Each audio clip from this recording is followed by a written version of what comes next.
Hello, everyone, and welcome to our webinar, The Financial and Tax Essentials of Moving to Spain. From Your Overseas Home, my name is Christopher Nye, Senior Editor at Your Overseas Home and Property Guides. And today we are discussing the financial and tax essentials of moving to Spain with Quentin Sellar from Chase Buchanan, the global private wealth management company.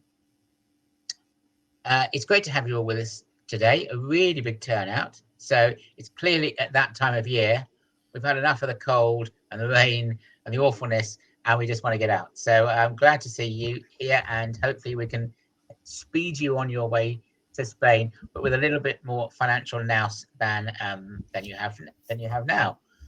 So whether you are here with us live or catching up on demand, we have 30 minutes ahead of us. So Quentin will give a presentation, but do type your questions into the questions tab on the right hand side of your screen, and we will get as many answered as possible. If you don't get them answered, because there's a lot of people and not much time, don't panic. Quentin's contact details will be up at the end, and you can email him and get an answer there that way. If you do need a reminder of what we talk about today, and you will, I confidently predict, or you want to share this with family and friends, a replay will be available on the Your Overseas Home website to watch at your leisure. So, Quentin, I will hand over to you, and you can do your presentation, and I shall ask questions afterwards. Thank you. Chris, thank you for the introduction, and good afternoon, everybody. Welcome to, I'm going to say sunny Spain, but it's actually quite cloudy and a bit wet today. Normally, when I'm asked to do these moving to Spain kind of webinars, I try and make them as upbeat and positive and motivational as possible. And then when you're asked to talk about the financial and tax essentials, it becomes maybe slightly more difficult, but I shall try. So a bit about me. My name is Quentin Sellar, as Chris said. I'm a private wealth manager working for Chase Buchanan. I've worked in financial services now for over 20 years, and for the last 18 of them, I've lived here. So I don't just understand the opportunities that come with moving offshore, but also some of the pitfalls. And this is one of the main reasons for these kind of presentations. The tax system in Spain is very complex. It's a high tax regime. It is very, very different to those of you living in the UK. So most of what I'll talk about again will be high level. There are 17 autonomous regions in Spain. So I'm going to focus on a more general aspect of it and to tell you the kind of taxes people pay with some examples. If you've got specific questions, as Chris said, please put them into the question box. And if we can't answer them today, then just drop me either a WhatsApp or email me afterwards, and I'll get back to you as soon as I possibly can. So the first thing I want to talk about is the Spanish tax year and when you become a Spanish tax resident. The tax year here is the calendar year, from the 1st of January till the 31st of December. And you pay both state and regional taxes. The Spanish deem you to be a Spanish tax resident, either if you spend more than 183 days in a calendar year in Spain, or your centre of economic interest in Spain, or indeed your dependent spouse or children are resident in Spain. So this is really quite important for people working in the oil industry whose families are based here, or they're running a Spanish business but maybe don't live here, but they still don't realise there's actually Spanish tax residents. Your fiscal obligations once you do become a Spanish tax resident is that you will pay income tax on your worldwide earnings. You'll pay capital gains tax in Spain. You'll pay wealth tax. You will need to submit a Modelo 720 declaration of all your overseas assets. And again, you'll be liable for inheritance, or what we call here succession tax, for all your Spanish assets. And indeed, if the beneficiaries are Spanish tax residents as well, then they will be liable for Spanish succession tax too. So let me go into a little bit more detail. I will go through this quite quickly. If people think I'm speaking too quickly, I'm Glaswegian, anyway, so I do speak quite quickly, but please just let us know and we can slow it down. Income tax, as I said, is payable on worldwide income. It's split into general income and then savings income and capital gains tax. It's both state and regional, and it's due to be paid by the 30th of June the following year. So any income earned in 2022 needs to be paid by the end of June in 2023. The rates in Andalusia range from 19% for the initial 12,450 euros, and then can go up to 47% if you earn over 300,000 euros a year. And bear in mind that is a collection, or it's capital gains tax and income tax combined. Some regions are slightly different. They start lower, some are higher. There are also tax allowances, but they're lower than they are in the UK, and it depends on your age, your income source. And again, I can go into more detail if people want an individual discussion about this afterwards. Income from savings or capital gains tax. For the first 6,000 euros, you pay 19%, and that goes up to 28% if you have gains or savings income of more than 300,000 euros a year. Wealth tax is one of these things in Spain. It's one of the few countries in the EU that actually have a wealth tax. It's determined by region, payable on a sliding scale of up from 2.5% up to 2.5% if your individual wealth is over 10.7 million. That was for last year's tax year. You have an individual allowance of 700,000 euros and also a main home allowance of up to 300,000 euros per person. Now, the good news is that it was abolished in Andalusia in 2022, and Murcia followed quite closely. A lot of the other regions either have no wealth tax or even slightly higher rates. But again, it's one of these quirks of the Spanish system. It's like I guess the United States of Spain. I mentioned it's abolished in Andalusia in 2022, and about 3 weeks after this was announced, the Spanish government decided to introduce their own version of wealth tax, and they call it National Solidarity Tax. It's been determined by the government. It's applicable to people who have a net wealth of over 3 million euros. It's payable on a sliding scale of up to 3.5% if your individual wealth is over or just under 11 million euros for that tax year. You still have the personal allowance of 700,000 euros and the main home allowance in Andalusia, and any individual state wealth tax that you have already paid will be credited against the national wealth tax. This is coming for, it was announced in November 2022. It was ratified on the 28th of December last year, but it came into power for 2022. So people had no way of mitigating their wealth or dividing it amongst their family. So it came as a bit of shock. It's not been well accepted, but it's there. It's been brought into power for, let's say, last year, 2023, and potentially 2024.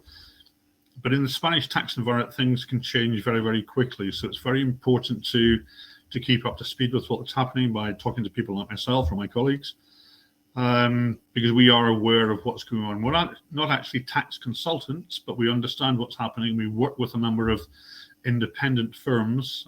We have a panel, so we can also build a relationship or help you get in touch with them if you need to. With L720, it was derived from, for those of you who might be living in the States or American citizens, from FATCA. And it means that you have to report any of your assets that are held outside of Spain every single year. So they take the tax point of the 31st of December. You have to report between the 1st of January and 31st of March. It's done by individuals. So if you have a joint bank account or hold property together, then you have to declare the full value, but then your share of that asset. And the asset classes are things like bank accounts. We're actually, it's your account, or you're a beneficiary or even authorized signatory of that account. You've got to declare your overseas financial assets, so shareholdings, bonds, unit trusts, other investments, and also property that's held overseas, or indeed the right to property. So if anybody still has timeshare or a usual fruit legal entitlement to live in a property, then that must be declared. Up until about 2 years ago, the fines for not declaring were absolutely horrendous, to the point where people could almost lose the whole asset in fines. The European Court of Justice overruled that decision, so the fines are now a little bit less frightening.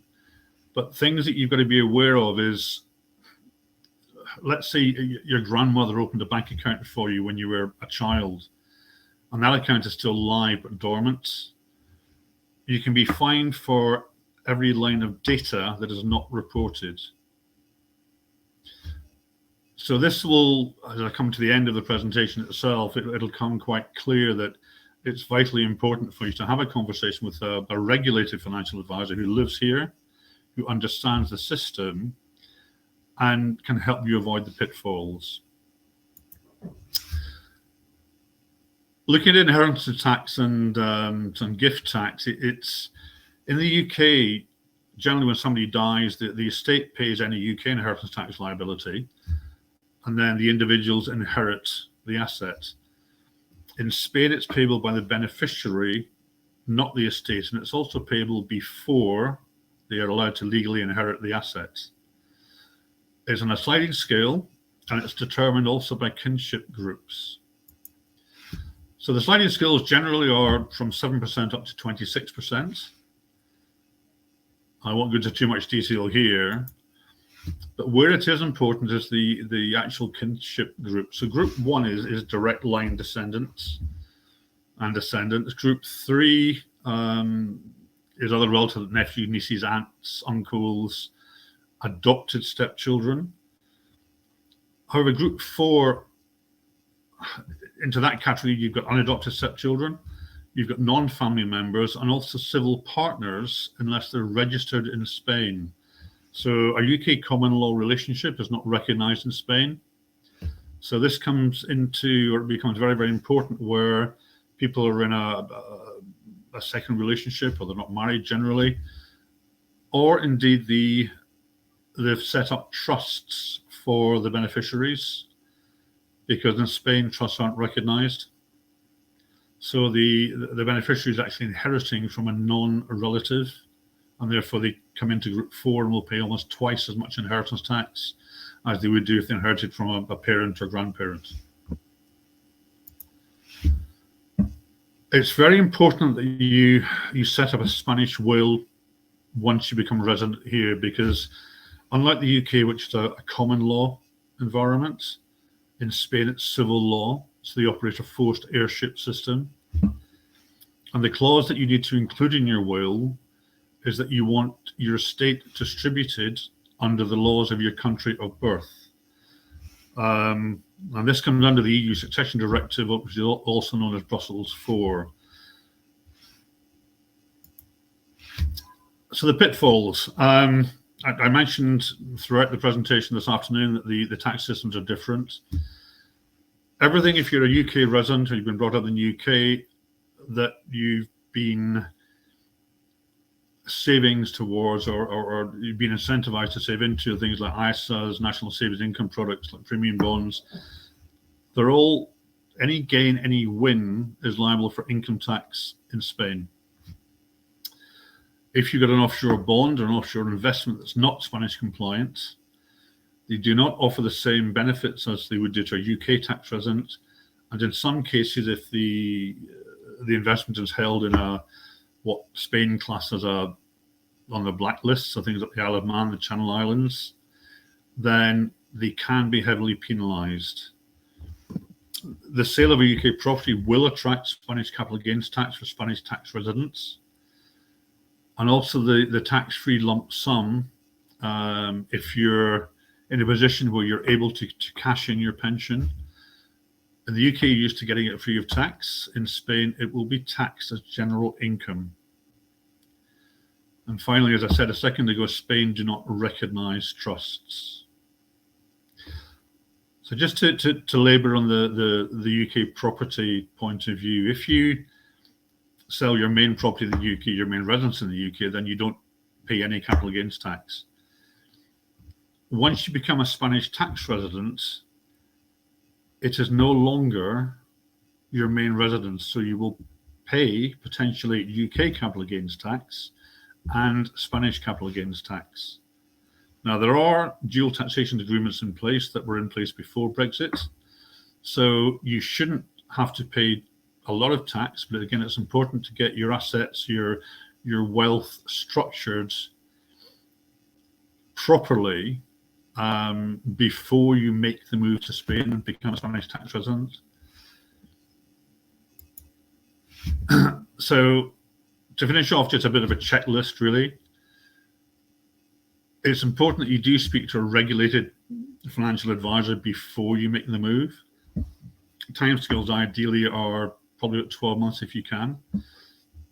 And also remember that UK financial advisors since Brexit are no longer regulated to offer advice in the European Union. And this can have a massive impact because if you want to keep your UK investments, which is fine, or your UK pensions, but it means if you want to make a withdrawal, they can't advise. If you want to switch funds, they can't give you advice on that either. So you do need to review everything you've got and your pensions so that you understand your options. Some people keep everything in the UK, and that's fine. We have solutions, however, that can make or help you have a structure that's much more tax compliant in Spain. Again, going back to the main residence, because this can catch so many people out, you need to complete the transaction before you become a Spanish tax resident. And you also really need advice about the estate planning because the systems are so different. I'm conscious I have rattled through this extremely quickly. We're open now to questions, and I can go back to anything if somebody hasn't understood it or wants me to go over it again quite simply. But let me finish that it's a given we all have to pay tax, but there is no need to leave a tip. Brilliant. Thank you, Chris. Thank you very much, Quentin. Tons of really useful information there. Just to say, we've talked about UK people mainly, obviously, because that's where the bulk of people come from. But we also have quite a large US contingent here, and I believe Chase Buchanan can advise US citizens as well. Yes, we can. We're very, very fortunate. One of my colleagues is regulated to offer advice to US citizens. Okay. A lot of the solutions that we offer to let's say UK expatriates are not tax efficient for people coming from America. So again, all I can do is I can refer you to my colleague who will be more than happy to have an informal conversation about what you should do and definitely what you shouldn't do before you come. Brilliant. Yeah, there's very strict rules on such things, aren't there? So you can't really offer any advice to American visitors, I'm afraid. But you have a colleague who can, and we'll keep all those questions. So do get back to Chase Buchanan if you're from the States. Now we've had a couple of questions about the digital nomad visa. Okay. Let me see if I can find a specific question. Oh yes. One from Ian. I'd be interested in knowing more about the tax impacts of the proposed digital nomad visa. I work largely remotely in the UK and am interested in whether this route and being in Spain will be tax advantageous.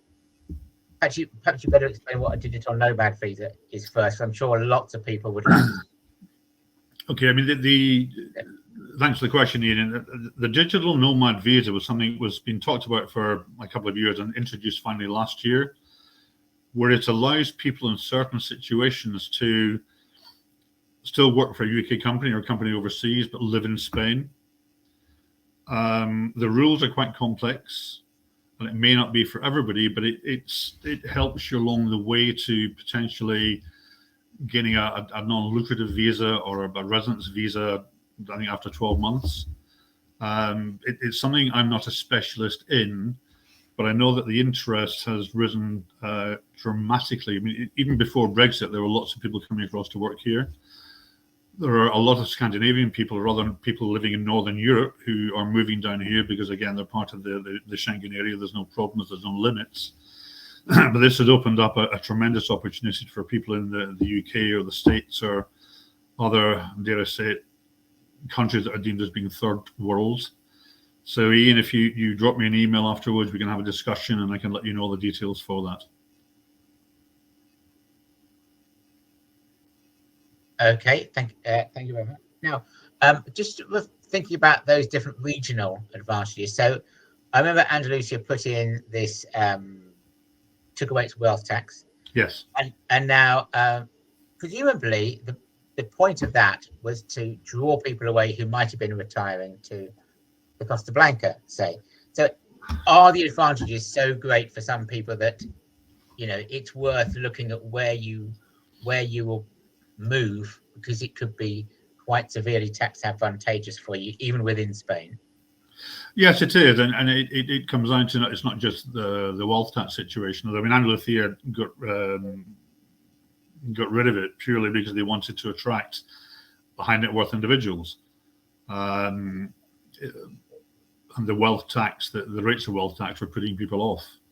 So that was really positive. And I've just said this national solidarity tax that's come in, which is for the whole of Spain. It's not just Andalusia. But we have a general election coming in towards the end of this year in Spain, and depending what party gets into government, things can change quite quickly. So this is where it's really useful to have a discussion with me directly about people's individual circumstances and look at, I mean, there'll be people watching this afternoon, and I think that, as there has been previously, where they're thinking about the possibility about coming over here. Others will have made a decision that they are going to come over here fairly soon. And other people just want to get some information. So it is important, again, I'll keep hammering on about this, but just to have this individual, confidential, and informal conversation. Okay. We've had a question from Kevin. If I buy real estate in Spain, but spend less than 6 months of the year there, will I become a tax resident in Spain? No. If you can buy a holiday home, and as long as you spend less than 183 days in Spain, you will not be deemed to be a Spanish tax resident. However, as a property owner, you will need to do a Spanish tax return. If the property is rented out, obviously you'll pay income tax on the rental income, and there are some allowances, but not many for non-European citizens.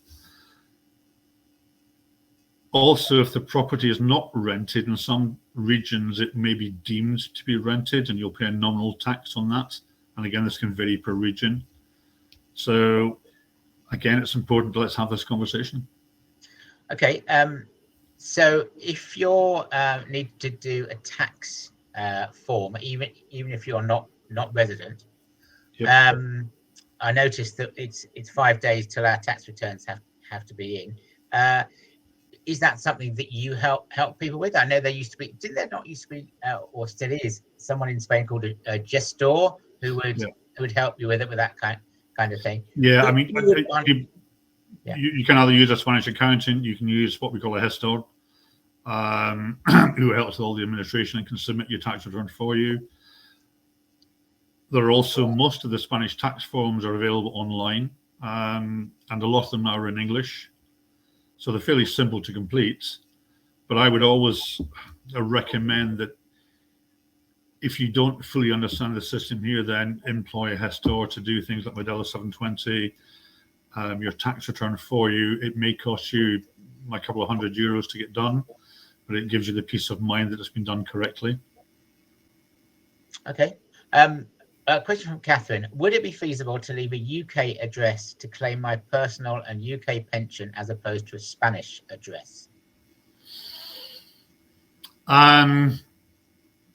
If you're a Spanish tax resident, then no, because you're liable to pay all your taxes in Spain.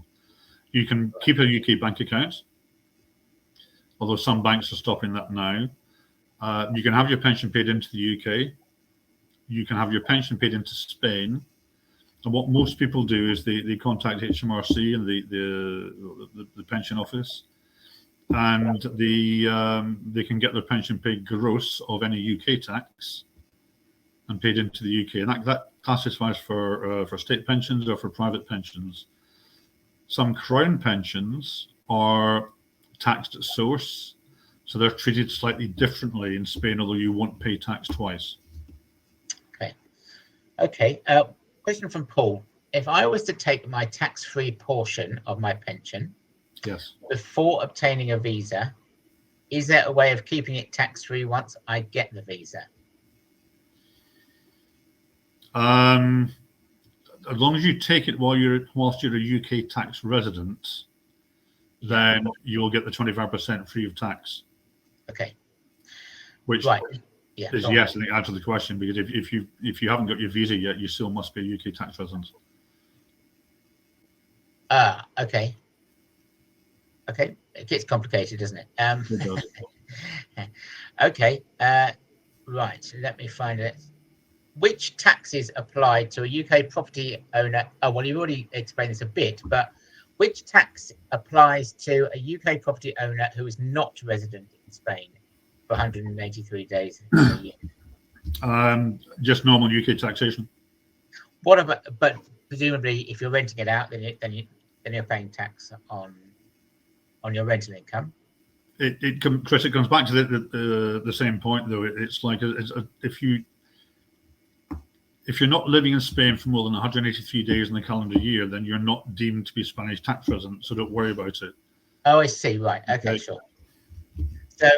So who would you declare your rental earnings to? The UK HMRC. Okay, got it. Right. Okay. Right. I'm just going to read these out. If I sell my home in the UK before moving to Murcia under the digital nomad visa, I have seen it online. I will still be taxed capital gains tax. Is this true? And where does the 5th of July come into things? Okay. To answer the last point first, if you 5th of July is the magic date, that if you move over to Spain after that date, then by the end of that calendar year, you will have lived in Spain for less than 183 days, and therefore will not become a Spanish tax resident until the following year. Okay. Yeah. So as long as you sell your UK property or let's say restructure all your UK investments before you become a Spanish tax resident, then there's no Spanish tax liability whatsoever in that Spanish tax year. So if I am retiring, if I'm sitting there and I'm thinking I'm going to retire in the spring, how nice. Then I'm probably better to not actually move to Spain until after the 5th of July. Correct. Okay, got it. Okay. But it's all just to. I hate making this more complicated than it is, although I say it is quite complex. The 183 days counts for the whole year. So if you, let's say you spent a month in February over here in Spain, and then go back to the UK, but then move over on the 5th of July, then you will still have been here at the end of that year for more than 183 days. Okay. Well, look, I'm going to finish off by asking a couple of very simple questions. The first one is, should we worry about this stuff? Because you might watch this and think, oh, this is all too complicated. I'm just going to stay in the rain. All I can say, I've lived here for over 18 years, and the systems are different. The UK, and people complain about the bureaucracy, but I've been tight on, or let's say, I had the same issues in the UK with some bureaucrats. Yeah. So as long as you understand how things work, or you work with somebody like myself who does understand how things work, then I'll never say it's simple, but it just means that you cover all, or you avoid all the pitfalls. It's where people go onto Facebook or other social media sites, and they get advice from Bob down the bar, whose friend is an accountant who knows somebody else who hasn't had to or got away with or tried something. Nowadays, you really can't hide anything. So as long as you don't, you're fine. If they try to, and they are looking for it, the Spanish national debt is, as of an hour ago, just over 1.2 trillion euros. So they need money. But we can help you get things sorted out. We can make sure whatever you do is to your advantage. And any questions that people have about the system, then please ask.